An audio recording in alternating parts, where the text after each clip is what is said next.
Hi అన్న, అందరికి నమస్తే. ఈరోజైతే మార్కెట్కి వెళ్ళి లేటుగా వచ్చాను. వచ్చి రాగానే బండి కట్టుకొని పొలానికైతే వచ్చా.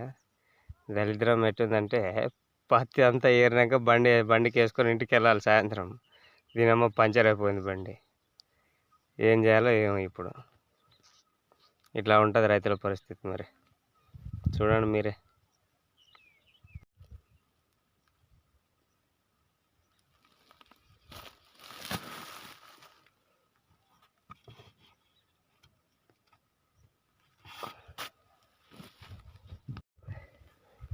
మేక గుచ్చుకునేది ఫ్రెండ్స్ దీనికైతే.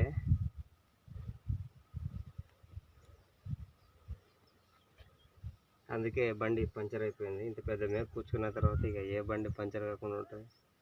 ఇంటి దగ్గరే చూసుకోవాలి కదా. పంచర్ అయిపోయింది, ఏం చేయలేము, దీన్ని పంచర్ వేసుకోవాలి. అందుకే ఈరోజు మా మామ వాళ్ళ బండి కట్టుకొచ్చినాం. ఆ బండి చూపి, దాని మీద ఈ టైర్ అనేది వేసుకొని పోవాలి ఈరోజు. రేపు మళ్ళీ ఆ బండి కట్టుకొని వచ్చి టైర్ పంచర్ వేసుకొని వచ్చి తీసుకురావాలి.